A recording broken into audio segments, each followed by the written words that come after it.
Market तो लगातार गिरते ही चला जा रहा है। प्रियांक, तुमने बोला था कि भाई 25,000 आने के बहुत ज्यादा चांसेस है। 25,000 तो आ गया मार्केट, लेकिन अब क्या? अब कोई चांस लग रहा है रिवर्सल का, या फिर अभी भी गिरावट जो है वो लगातार जारी रहने वाली है? ये सारे क्वेश्चन आप लोगों के मन में अभी आ रहे होंगे। क्या करें? पोर्टफोलियो का होल्डिंग्स पड़ी हैं, स्टॉक्स के अंदर स्विंग ट्रेड्स पड़ी है, स्प्रेड्स चल रहे हैं, पुट सेल करके रखे हैं, एक्सपायरी आने वाली है, क्या करना चाहिए? ये सारे सवाल है मन में। तो टेंशन मत लो, आज कोशिश करता हूँ आपके इन क्वेश्चन के आंसर करने का। जल्दी से डिस्क्लेमर पढ़ो और मैं आपको समझाता हूँ चार्ट्स पर। सबसे पहले शुरुआत करेंगे निफ्टी 50 चार्ट को समझते हैं। इसके बाद मैं आप लोगों को यह भी समझाऊंगा। आज एक बहुत अच्छा क्वेश्चन जो है आया था मेरे पास, और आप ही सब में से किसी ने पूछा था, और उन्होंने स्क्रीनशॉट भेजकर एक क्वेश्चन पूछा है कि पीएसबीबी इंडिकेटर में अगर ये सिचुएशन हो तो हमें क्या करना चाहिए। ब्रेड बटर स्ट्रेटजी के रिगार्डिंग एक बहुत ही बढ़िया डाउट उन्होंने पूछा है। आज उसको थोड़ा सा आपको समझाता हूं, ठीक है? तो पहले चलो निफ्टी की बात कर लेते हैं। हम लोगों को पता ही था कि ये वाला जो ऑर्डर ब्लॉक हमने कल ड्रॉ किया था, ये एक लो प्रोबेबिलिटी ऑर्डर ब्लॉक है। यहां से रिएक्शन आ सकती है, रिवर्सल के चांसेस कम होते हैं। रिएक्शन आई, लिक्विडिटी स्वीप हुई और मार्केट नीचे की तरफ चली गई। अगर आप लोगों ने कल की वीडियो देखी थी तो डिट्टो ये प्लान हमारा था, इसमें कोई बदलाव आपको देखने को नहीं मिला होगा। मार्केट उसी तरीके से मॉर्निंग में आके अपना जो बुल्स आई वाला टारगेट था वो हिट करती है, 25,000 पहुंचती है, 25,025 का लो बनाती है 27 का, और फिर उसके बाद यहां से एक रिएक्शन आती है, बट साइडवेज यहीं पर क्लोज हो जाती है। अब यहां पर आपको नोट करने की क्या जरूरत है, चीजें जो ध्यान देने की जरूरत है, डेली चार्ट पर चलते हैं। डेली चार्ट पर आप देखेंगे मार्केट जो है ऊपर से देखो गिरते हुए आ रही है। यहीं से हम लोगों ने प्लान कर लिया था, जैसे ये वाली कैंडलस्टिक आई थी, देखो जब तक ये वाली कैंडलस्टिक बनी हुई थी, ये नहीं थी, यानी कि इससे पहले, तो यहां तक मैं काफी बुलिश था, ठीक है ना? और मेरे को लग रहा था कि मार्केट जो है ऊपर ही जाएगी और 25,550 इवन 25,670 तक जा सकती है। इस जगह तक मैं पूरी तरह से बुलिश था, क्योंकि यहां तक मार्केट के अंदर कोई भी ट्रेंड शिफ्ट नहीं हुआ है। ट्रेंड बुलिश है, हाई लिक्विडिटी हमें यहाँ पे दिखाई दे रही है, इस रीजन से मैं बुलिश था। तो मैं यहाँ पे बुलिश रहा, ठीक है। अगले दिन क्या हुआ, मार्केट ने गैप डाउन ओपनिंग करी और सीधा नीचे आ गया। क्लियर? अब आप देखो इस दिन आप गलत हो जाते हो, गलत होने पे दिक्कत नहीं है। अब आपको क्या करना है, जैसे ही ये वाली कैंडलस्टिक आ गई जो कि बहुत ही अनएक्सपेक्टेड थी, तो आपको पता है कि मार्केट इसके नीचे क्लोज हो चुकी है। ये मैंने आप लोगों को लाइव में समझाया था, वीडियो में भी समझाया था कि फिर आपको समझने की जरूरत है कि कुछ और प्लानिंग हो सकती है। अब ये हाई नहीं गया आएगा तो मार्केट फिर नीचे 25,050 जाएगी। ये हम लोगों का सिंपल सा प्लान था, और आप देखोगे अगले 3 दिन के अंदर मार्केट 25,050 आ गए। तो आप गलत होते हो उसमें दिक्कत नहीं है, लेकिन गलत होने के बाद कितना जल्दी आप अपने आप को सही कर लेते हो या संभाल लेते हो, ट्रेडिंग के अंदर ये इंपॉर्टेंट होता है, क्योंकि गलत तो रोज होना है। ट्रेडिंग ऐसी चीज है, ठीक है? अब क्या प्लान है, बिल्कुल सिंपल सा देखो सिचुएशन में आपको समझाऊंगा। ये लेवल क्यों इंपॉर्टेंट था, ये प्रीवियस वीक का लो था, प्लस यहाँ पर आपको एक फेयर वैल्यू गैप दिखाई दे रहा होगा, ठीक है? मैं इसको मार्क कर देता हूँ तुरंत के तुरंत। आपको यहाँ पे एक फेयर वैल्यू गैप दिखाई दे रहा होगा, ये 24,980 से लेकर 25,050 के बीच में मार्केट आ गया उस फेयर वैल्यू गैप में। तो अगर मार्केट को वापस कंटिन्यू करना है, इससे बढ़िया जगह मार्केट को नहीं मिल सकती। मार्केट यहीं से रिवर्सल करे और यहां चली जाए। तो अगर मार्केट को बुलिश जाना है, ये वो जगह है जहां से मार्केट पलट सकती है। यहां तक आप इसे करेक्शन बोलेंगे, यहां से रिवर्सल को आप बुलिश बोलेंगे, और बहुत ही प्यार से टारगेट्स अचीव हो जाएंगे। लेकिन अगर मार्केट इस लेवल के नीचे जाती है, इसके नीचे होल्ड करती है, तो बहुत दिक्कतें आएंगी बुल्स को कंट्रोल करने में, और फिर आपको 24,740 या 24,473 के लेवल वापस दिखाई दे सकते हैं। तो आपको डरना है कि नहीं, 25,000 के बाद होना क्या है, ये आप लोगों को ये 40 पॉइंट की रेंज डिसाइड करके देने वाली है। 50 और 20 70 पॉइंट की रेंज है टोटल, इसमें से 27 तक का टारगेट हिट हो गया। कल भी थोड़ा बहुत ऐसे करे चलेगा। 24,980 को आपको मार्क करके रखना है। जब तक इसके ऊपर है मार्केट पलट के ऊपर जा सकता है, इसके नीचे गया तो फिर गड़बड़ है। फिर 24,740 तक ये बीच में कुछ गैप है, इससे रिएक्शन आएगी, मार्केट ऐसे गिरने के चांसेस कम होते हैं, इसी तरह से गिरती है, तो वो सारी चीजें होंगी। लेकिन ये वाले दो लेवल आपके लिए काफी इंपॉर्टेंट है। बुलिश कब हो जाना है, क्या प्रियांक यहाँ पे अगर एक ग्रीन कैंडल स्टिक इस तरह की बन गई तो हम बुलिश हो जाए? नहीं, ऐसा जरूरी नहीं है। उसके बाद छोटे टाइम फ्रेम पर आपको देखना पड़ेगा बुलिश मार्केट स्ट्रक्चर शिफ्ट हुई कि नहीं। डेली टाइम फ्रेम पर अगर आपको होना है तो मार्केट जल्दी से प्रीवियस मंथ हाई के ऊपर आ जाए, यानी कि 25,150 के ऊपर जाए, उसके बाद आप बुलिश होने का प्लान बना सकते हो। क्लियर? तो ये रहेगी हमारा निफ्टी 50 का कल का प्लानिंग। सिंपल सा है, जो लेवल्स हैं आपके पास सेम वही लेवल आप मार्क करके रखें, कुछ एडिशनल लेवल मार्क करने की जरूरत नहीं है। मैंने एक 24,980 का और एक 25,153 का नया लेवल यहाँ पे ऐड कर दिया है। ये गैप या ये लोज आप इंट्राडे बेसिस पर यहाँ पर मार्क कर सकते हो, ठीक है? अब बात करेंगे बैंक निफ्टी के चार्ट की, लेकिन बैंक निफ्टी पे जाने से पहले मैं आपको पीएसबीबी इंडिकेटर के बारे में समझा देता हूँ, ठीक है ना? ये देखो, आज मेरे पास ये चार्ट आते हैं दोनों के दोनों, और मैं आपको ये समझाता हूँ कि इसके अंदर बेसिकली क्वेश्चन क्या पूछा गया। तो देखो ये एक स्टॉक के अंदर, ठीक है, मैं थोड़ा जूम कर देता हूँ, एक स्टॉक के अंदर ये उन्होंने मुझे दो अलग अलग टाइम फ्रेम के चार्ट भेजे। अगर आप देखेंगे एक जो राइट वाला चार्ट है, इसको मैं थोड़ा, हाँ ये माइनस कर देते हैं, इसको भी थोड़ा माइनस कर देते हैं। ये देखिए, अगर आप देखेंगे ये एक 5 मिनट का चार्ट है और ये एक 15 मिनट का चार्ट है। इन लाइव प्राइसेस से डिस्क्लेमर ये है, आपको कोई बाई सेल का रिकमेंडेशन नहीं दिया जा रहा। मैं आपको Priyank Sharma bread butter strategy का इंडिकेटर जो पंच एप्लीकेशन में उसके बारे में समझा रहा हूँ। तो उन्होंने मुझे बोला कि प्रियांक, अगर आप ध्यान से देखोगे 15 मिनट के चार्ट पर मुझे इस स्टॉक के अंदर बेरिश सिग्नल दिखाई दे रहा है। आप देख सकते हो ये हमारा स्टॉप लॉस होता है, ये हमारी एंट्री होती है और ये हमारा टारगेट होता है। लेकिन 5 मिनट के चार्ट पर 10 बजे मुझे जो है यहाँ पर बुलिश दिखाई दे रहा है। तो मुझे बुलिश प्लान करना चाहिए कि बेरिश। मैंने अभी तक चेक भी नहीं किया कि इसके बाद बुलिश टारगेट हुआ कि बेरिश टारगेट हुआ। ये मैसेज मेरे पास अभी आया, मैंने चार्ट भी ओपन करके नहीं देखा, क्योंकि मैं आपको बिल्कुल अनबायस तरीके से समझाना चाहता हूँ। पहली बात, high time frame is always greater than lower time frame. तो अगर आपको दो अलग अलग टाइम फ्रेम पर ब्रेड बटर स्ट्रेटेजी दिखाई दे तो बड़े टाइम फ्रेम की वैल्यू को ज्यादा वैल्यू देना है। तो अगर आपको पीएसबी भी 15 मिनट पे बेरिश दिखा रहा है तो आपको बेरिश का ध्यान रखना है। पहला चीज ये तो थंब रूल बना लीजिए। दूसरा चीज, आपको ये भी देखना है कि मार्केट जो है ये वाला टारगेट 1387 वाला यहाँ पे कंप्लीट करने के बाद भी नीचे गिर सकती है। इसका मतलब ये हो सकता है 15 मिनट का टारगेट भी हिट हो जाए और 5 मिनट का भी टारगेट हिट हो जाए। दोनों टाइम फ्रेम अलग अलग होते हैं। तीसरा चीज, ब्रेड बटर स्ट्रेटजी एक सिंगल टाइम फ्रेम एनालिसिस है। मतलब ये जो स्ट्रेटजी है ये एक सिंगल टाइम फ्रेम स्ट्रेटजी होती है। सिंगल टाइम फ्रेम स्ट्रेटजी का सिंपल सा मतलब क्या होता है? सिंगल टाइम फ्रेम स्ट्रेटजी का मतलब है कि आपको एक ही टाइम फ्रेम पे स्ट्रेटजी देखनी। तो अगर आप 5 मिनट के चार्ट पर स्ट्रेटजी देख के ट्रेड कर रहे हो तो 15 मिनट को इग्नोर करो।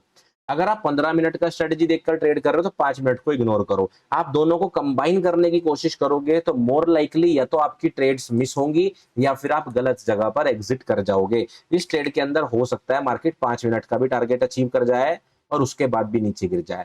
15 मिनट में यहां तक देखो, आप देखोगे फेयर वैल्यू गैप भी है, ये ऑर्डर ब्लॉक भी है, मार्केट यहां तक आके भी गिर सकती है और यहां तक आई तो आपके दोनों टारगेट लगभग कंप्लीट हो जाएंगे। तो इसलिए इसके अंदर कंफ्यूजन बिल्कुल भी नहीं रखना, एक ही टाइम फ्रेम को देखना है और एक ही टाइम फ्रेम पर रखना है। लेकिन अगर आपकी नजर पड़ गई, आपने देख लिया, तो always remember high time frame is always greater than lower time frame. ये एक बहुत अच्छा क्वेश्चन था तो मुझे लगा मैं आप लोगों को दिखा देता हूं। ठीक है, अब चलते हैं बैंक निफ्टी के चार्ट पर। बैंक निफ्टी के चार्ट की बात करेंगे तो सेम, अब हमारे पास पता था कि 55,185 सब धराशायी है। यहाँ पर रखना है ध्यान कि मार्केट अगर इसके ऊपर जाएगा तो 55,666, 55,835 के हमारे टारगेट अचीव हो सकते हैं। 56,156 जा सकता है। ये हमारी बुलिश प्लानिंग थी। मार्केट ने शुरुआत में पूरी प्लानिंग की धज्जियां उड़ा दी। मार्केट ओपन होती है गैप डाउन, यहीं से प्रीवियस डे क्लोजिंग को रिटेस्ट करती है, गैप फिल करती है। देखो ये क्लोजिंग था, ये क्लोजिंग था, ये आज का ओपनिंग था। मार्केट ने शुरू में गैप फिल किया, नीचे की तरफ जाती है और जैसे ही ये ब्रेक हुआ, फिर तो आप लोगों को पता ही था कि 55,185 ब्रेक हुआ तो मार्केट बेरिश कंट्रोल में आ जाएगी। और आप देखोगे 55,025 के लेवल तक लगभग मार्केट पहुंच गया, नीचे बना दिया रिलेटिव इक्वल लोज। तो हो सकता है कल शुरुआत में इसकी फ्लैट ओपनिंग दिखाई दे या हल्का फुल्का ऐसा रिएक्शन दिखाई दे, देन मार्केट में कंटिन्यूएशन दिखाई दे। तो जब तक अब मार्केट वापस से 55,500 के ऊपर नहीं आ जाता या फिर इस पूरे जोन में आपको कोई बुलिश बीएमएस नहीं दिख जाती। अब ये बुलिश बीएमएस क्या होता है ये आप सब लोगों को पता होगा, एडवांस प्राइस एक्शन सीरीज आप लोग देख चुके हो। तो बुलिश बीएमएस या तो आपको दिखे इस पूरे जोन के अंदर या फिर मार्केट इसके ऊपर जाए, उसके बाद ही आप बुलिश प्लान करेंगे। अदरवाइज 54,777, 54,467 नेक्स्ट बेरिश टारगेट्स हैं और ऊपर की तरफ जब ये ब्रेक हो जाएगा तो हमारे पास यही सेम टारगेट रहने वाले हैं कल के लिए। मोर लाइकली मार्केट फ्लैट होकर नीचे गिरे ऐसी एक्सपेक्टेशन है, बट ध्यान वो रखना है कि निफ्टी के अंदर भी ध्यान रखना है कि मार्केट अब अगर पलटना है तो बस यहीं से पलटेगी, वरना फिर आपको अगला हो सकता है आने वाला हफ्ता बेरिश ही दिखाई दे।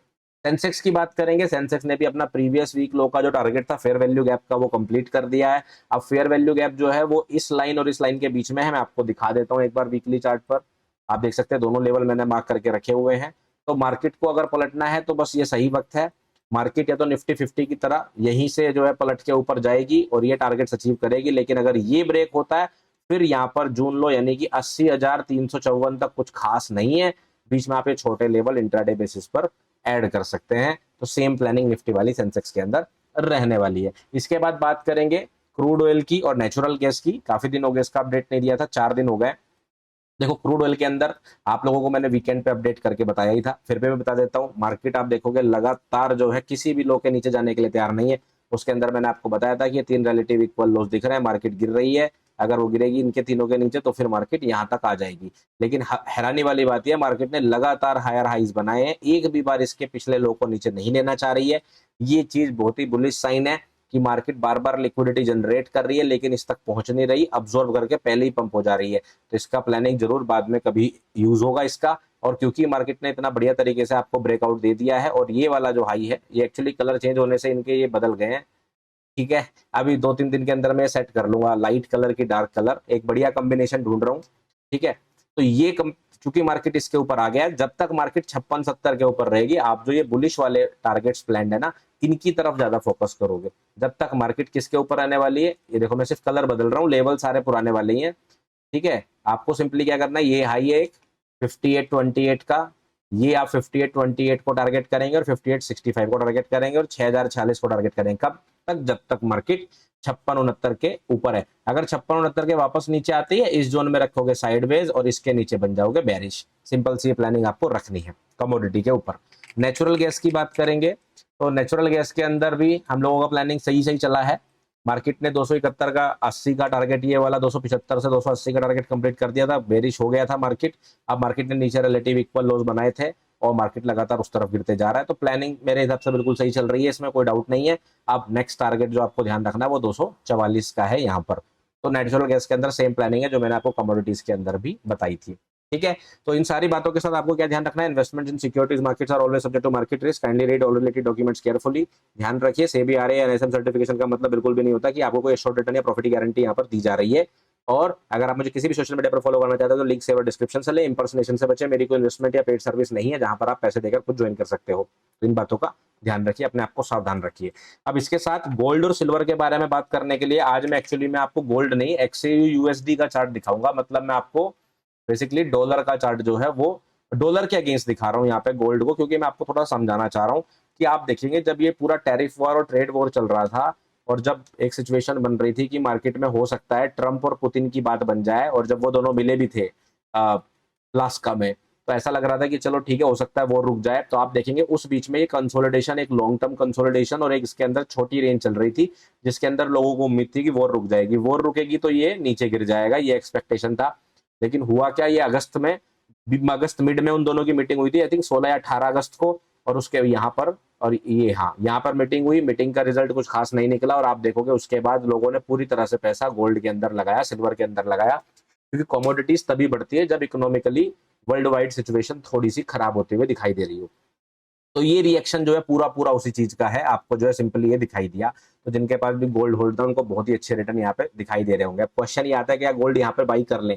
देखो ये बहुत ही डिफिकल्ट क्वेश्चन टू आंसर है, क्योंकि गोल्ड लगातार इतना ज्यादा बढ़ चुका है। अब आपको देखना ही होगा कि आपको लगता है कि आंख बंद करके गोल्ड अब 1 लाख से 2 लाख से 3 लाख से 5 लाख बस ऐसे ही चला जाएगा, ऐसा नहीं होता। मार्केट साइडवेज होती है, कंसोलिडेट होती है, करेक्शन आता है, सब कुछ होता है। एक्चुअली में ये टाइम है आपके पास, अगर कोई गोल्ड पड़ा हुआ उसे होल्ड रखे रहने का, बेचिए भी नहीं, एग्जिट भी मत करिए, बट नई बाइंग बढ़ाने से पहले 4 बार सोचिए, क्योंकि मार्केट बहुत ऊपर जा चुकी है। तो अगर आपके पास होल्ड है तो मेरे हिसाब से उसको होल्ड रखने में समझदारी है, जब तक मार्केट कोई आपको स्ट्रक्चर शिफ्ट ना दे दे, मार्केट कोई स्ट्रॉन्ग लो ब्रेक ना कर दे कि मैं नीचे जाना चाहती हूँ, तब तक आप उसे होल्ड रखिए। डॉलर के अगेंस्ट में क्यों बता रहा हूँ आज आपको, तो एक अच्छा लेवल जो था यहाँ पे 3725 का था जो कि अचीव हो चुका है।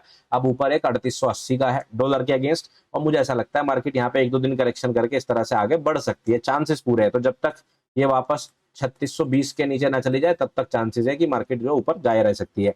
अब मैं डॉलर के अगेंस्ट क्यों आपको समझाने की कोशिश कर रहा हूँ, क्योंकि देखो आईएनआर के अगेंस्ट में क्या हो रहा है, आईएनआर के अगेंस्ट में आपको ये ध्यान रखना है कि प्राइस ना 2 रीजन से बढ़े जा रहा है। एक तो डॉलर के अगेंस्ट जो गोल्ड बढ़ रहा है वो, प्लस जो इंडियन रुपीज की वैल्यू गिरी है डॉलर के रेस्पेक्ट में, उसकी वजह से आपको इन दोनों चार्ट में एक सिमिलरिटी नहीं दिख रही।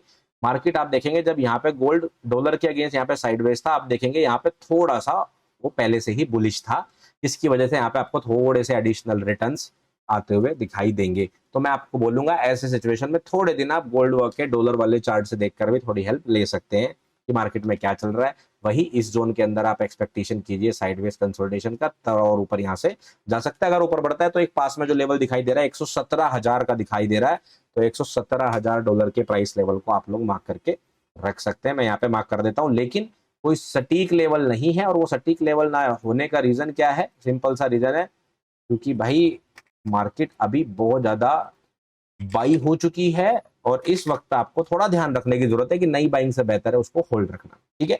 ये था गोल्ड का अपडेट। इसके अलावा बात करेंगे बिटकॉइन डॉलर की, बट बिटकॉइन के बारे में बात करते हैं आपको पता होना चाहिए क्रिप्टो एंड एनएफटीज इंडिया के अंदर रेगुलेटेड नहीं है। इसलिए इसके अंदर ट्रेडिंग करते वक्त थोड़ी सी सावधानी बरतें। खैर बात करेंगे यहाँ पे, मैं कुछ खास आपको बायस 2-3 दिन से बता नहीं रहा हूँ क्योंकि मार्केट इसके नीचे है। अगेन मैं आपको वही बोलूंगा कि ये एक जोन बहुत इंपॉर्टेंट है, मार्केट वही लगातार नीचे बढ़ रही है। 109 या 110 का जो रेंज है वो मैंने आपको बता के रखा हुआ है। तो अभी फिलहाल उसके अलावा कोई चेंज नहीं, जब तक मार्केट इसके ऊपर नहीं जाती तब तक बुलिश का सीन नहीं, और जब तक मार्केट इस जोन में नहीं आती तब तक नई बाइंग एंट्री नहीं। अगर इसके नीचे जाती है तो बेरिश, यही प्लान रहने वाला है फिलहाल के लिए। बिटकॉइन के ऊपर कोई नया अपडेट नहीं है। रेगुलर अपडेट्स के लिए आप मेरा क्रिप्टो वाला टेलीग्राम चैनल फॉलो कर सकते हैं। मैं आप लोगों को मिलूंगा नेक्स्ट वीडियो में, तब तक रखिए अपना ध्यान, अपने परिवार का ध्यान। आज के लिए इतना ही, बाय बाय।